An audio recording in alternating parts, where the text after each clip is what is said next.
लोकसभा आणि राज्यसभा यांच्यातील फरक बघणार आहोत. लोकसभा हे भारतीय संसदेचे कनिष्ठ सभागृह आहे आणि भारतीय राज्यघटनेच्या कलम 81 अनुसार लोकसभेची तरतूद केली आहे. लोकसभेचे सदस्य हे जनतेने थेट निवडून दिलेले प्रतिनिधी असतात. त्यांना आपण खासदार असे म्हणतो. भारताच्या राज्यघटनेप्रमाणे लोकसभेचे सध्या 552 सदस्य आहेत. म्हणजेच लोकसभेचे जास्तीत जास्त 552 सदस्य हे लोकसभेमध्ये निवडून येऊ शकतात. यामधील 530 सदस्य भारताच्या राज्याचे प्रतिनिधी आहेत.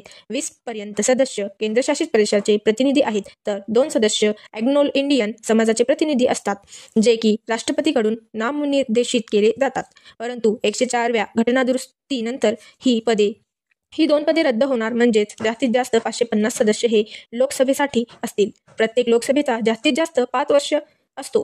म्हणजेच जो खासदार निवडून लोकसभेवर घेतलेला असतो तो जास्तीत जास्त 5 वर्ष कार्यभार सांभाळतो. लोकसभा ही प्रथम कनिष्ठ सभागृह म्हणतात. लोकसभेच्या सदस्यांना राज्यसभेच्या सदस्यापेक्षा अधिक अधिकार असतात. त्यांच्यामुळे महत्त्वाचे ठराव असतात ते पहिले लोकसभेमध्ये मंजूर केले जातात आणि त्यानंतर ते राज्यसभेमध्ये मंजुरीसाठी पाठवले जातात. लोकसभेच्या सदस्याकडून देशाचा पंतप्रधान नियुक्त करण्यात येतो. म्हणजेच लोकसभेच्या निवडणुकीतून जे खासदार निवडून येतात त्यातून एक देशाचा पंतप्रधान असतो. राज्यसभा हे भारतीय संसदेचे वरिष्ठ सभागृह आहे. जसं की आपण आधी बघितले, लोकसभा हे कनिष्ठ सभागृह आहे, राज्यसभा हे वरिष्ठ सभागृह आहे.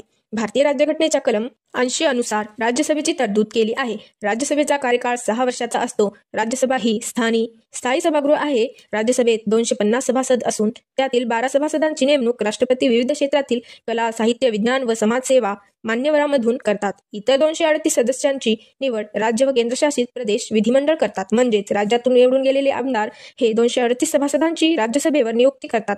राज्यसभेला लोकसभेपेक्षा कमी अधिकार आहेत. भारतीय राष्ट्रपती हे राज्यसभेचे प्रसिद्ध अध्यक्ष असतात. म्हणजेच भारतात जे उपराष्ट्रपती आहेत ते राज्यसभेचे अध्यक्ष असतात. दर 2 वर्षांनी 1/3 सभासद निवृत्त होतात आणि पुन्हा नव्याने तेवढेच सभासद निवडतात.